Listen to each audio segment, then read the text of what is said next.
Well, we've got a good person who knows a lot about the system to join us here. Coach Gary Waters, thanks for giving us a few minutes to look at the issues. How you doing today? I'm doing well. How are you? I'm doing better than the NCAAs right now. I opened the Atlanta Journal-Constitution, and they've got the headline, NIL money plus transfer portal equals chaos. Coach, Coach Waters, in this year alone, we've got 1,400 players in the portal. We've got ADs and coaches not sure how they're going to deal with the NIL situation and saying it might not be sustainable. What are your thoughts on how this is all playing out? Well, you know what? I thought it was going to be a hectic issue. I really did. You said there's 1,400 in the portal. Yeah. Let me give you something even tougher than that. There's only 900 destinations. Well, that's the interesting thing. Last year, there were 1,300 players in the portal, and only 63% of them ended up at new schools. 31% didn't have a place to land as of this day. So, Yeah, So they lost their scholarships. well, they exactly. step away, they lose their scholarship, or there was the 7% that actually went back to the school that they were trying to transfer out of because they realized the grass wasn't greener. Right. It's this is exactly what I thought would happen way back. I mean, when I tell you when I was there, I'm now retired for 5 years. Okay, going on 5 years, and 2017 is when I retired. I knew it then that it was going to be a problem. And is that something? If you knew it was coming, was that part of your decision to retire? Was you just don't want to deal with this? And from what you've heard from other coaches, are coaches just getting exhausted by the fact that really this is nothing short of the Wild West now? So you're exactly right. And if you think about three of the coaches that got out of the business, one was Coach K. I'm telling you, one of the reasons is he said, well, I'm too old to be dealing with all this.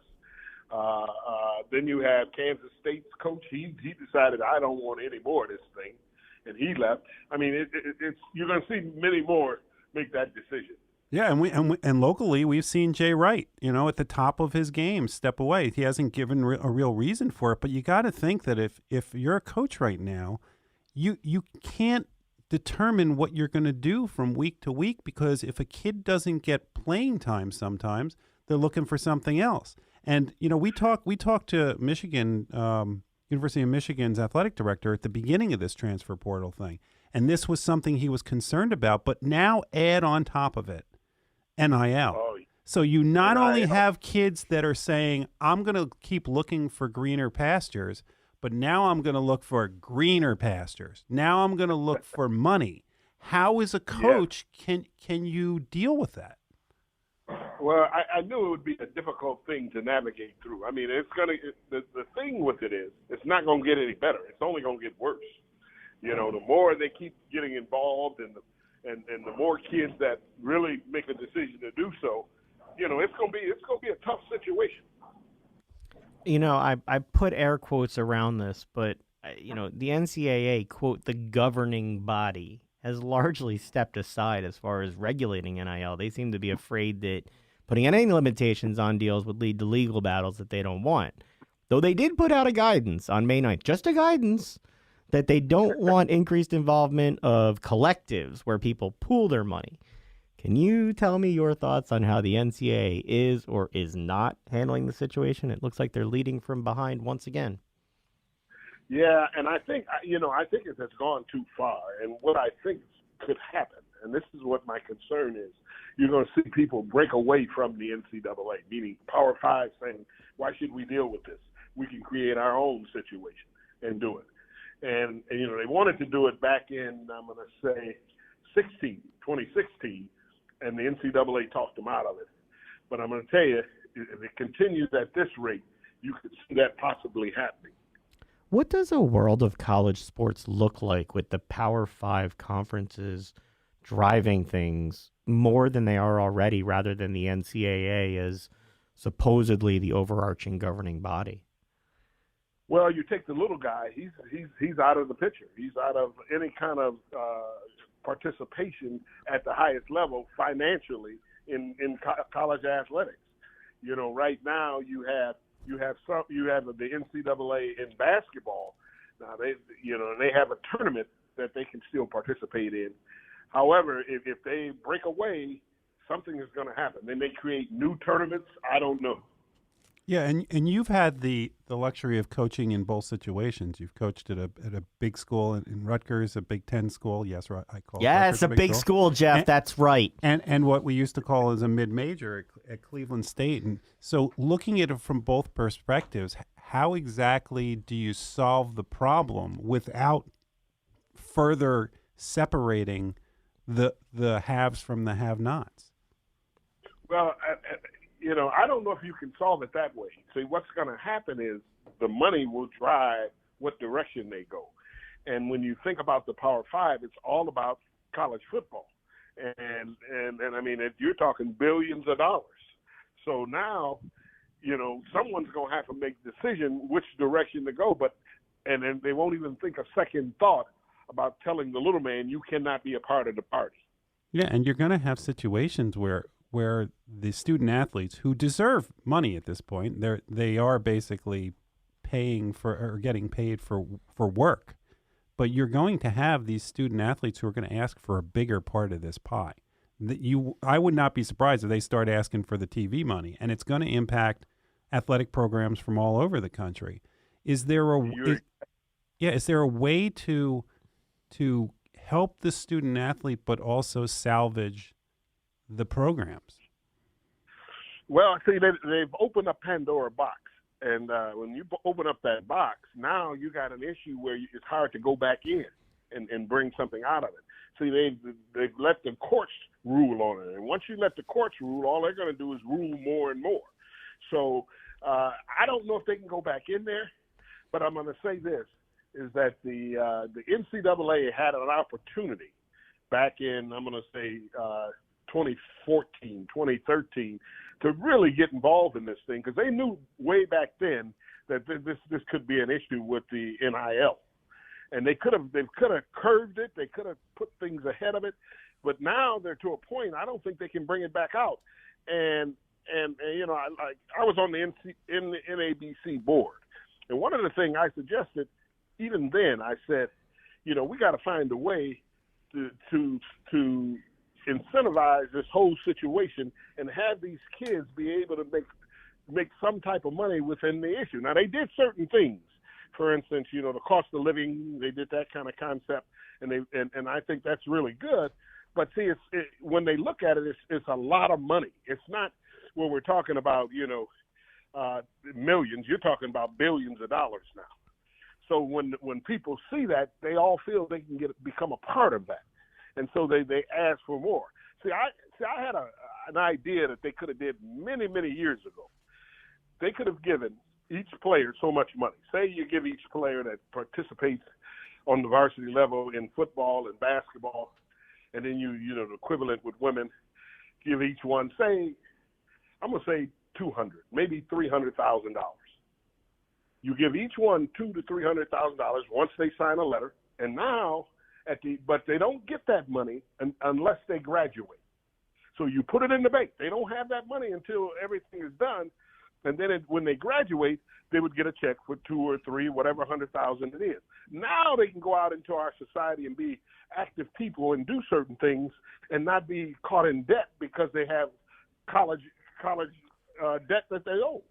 So I think the door is closed in my estimation. Yeah, I was going to ask, you mentioned ideas like that. Iowa's athletic director said the other day he thinks NIL should be for current students, not recruits. Is it even possible to close this Pandora's box now that it's been opened already? Well, I'm telling you, I think it's quite difficult for that to occur now because the door is open. They see it, and they're getting great monies for it. I mean, think about it. Kids are averaging $1 million out of the NLI now. Well, now what are you going? You're going and see. Not only we say the kids, and we put it on the kids. The kids are just out there performing a sport. It's all the people around them, their parents, the support people, and they see that money. I mean, it's now all of a sudden you can't ask for it back. Well, and you can see the pressure that it's putting on the coaches like yourself. I mean, this week we saw Nick Saban, Jimbo Fisher, and Deion Sanders get into it.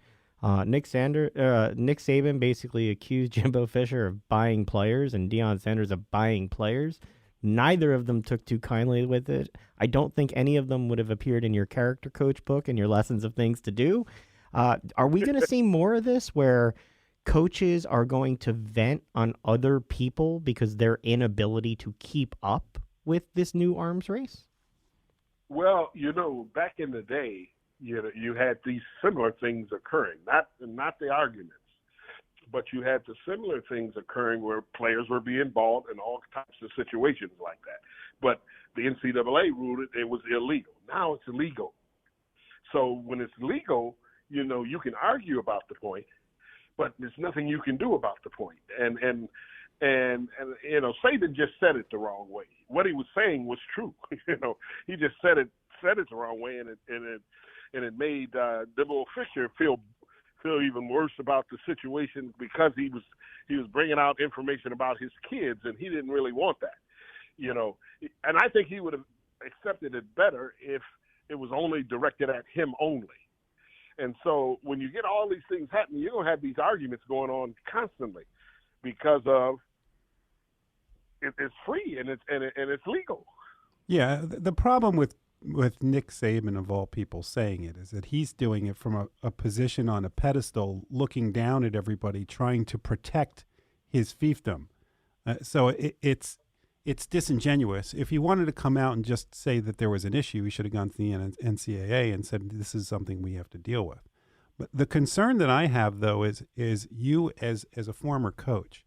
If you had a situation, let's talk just football for a second. Pat Narduzzi had to deal with his best wide receiver, an All-American, leaves and goes to USC.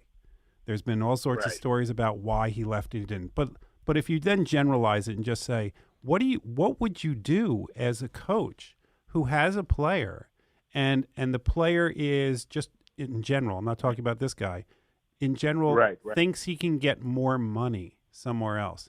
As a guy who literally wrote the book on character as a coach, do you just let them go? Do you sit down with them? Is there a way to stem the tide of losing all your players because you don't have the alumni base or booster base that can compete on a money level?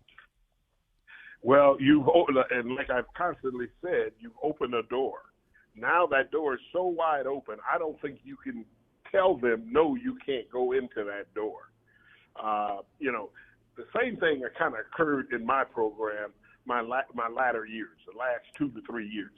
I lost 5 of my top players to high major programs, okay? And they were calling me the poster board for the 5th-year rule, not just transfer rule, the 5th-year rule.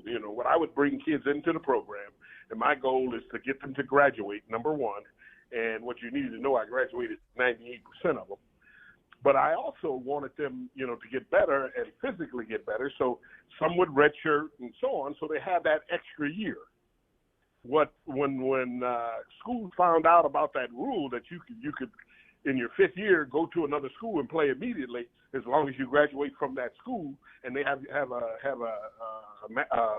master's program at the school you're going to, you can play immediately. So I lost 5 of the top players. My last year, or second from last year, I had 2 all-leaguers. I mean, first-team all-leaguers just say, hey, one went to Louisville, one went to Michigan State. You remember Bren Forbes, who plays in the NBA? Yep. He went to Michigan. I mean, they just, they all love it. Now, I didn't like it, and I understood the kids because, they aspire to do the best they possibly can and go as high as they possibly can. But the problem was you didn't have any control over it. And now you can have a program at one point, and it could be the next year, it could be at the end. And what happens is coaches are starting to lose their jobs because of this. That, if you have so many people in the portal, and I've known 3 or 4 coaches already lost their jobs because they had a number of kids that signed up in the portal, so they moved on to another coach. This is getting out of hand, in essence. Where do we draw the line, before I let you go, in this new era between compensating athletes versus the accusation of buying recruits. It seems very murky. And there's a fine line there. You know, before you could literally see the line. You could see if you gave a kid money and it wasn't part of his room, board, tuition, and books, it was illegal. Not only illegal, the coach was unethical in what he was doing, unethical in what he's doing. Today, because of the NLI, people can work it on the outside, and you never know what's happening. And I'm going to tell you what I'm concerned about is that players will decide to leave a place, and they already know where they're going because they're talking to their parents or their AAU coach. So, I mean, it's really getting out of hand.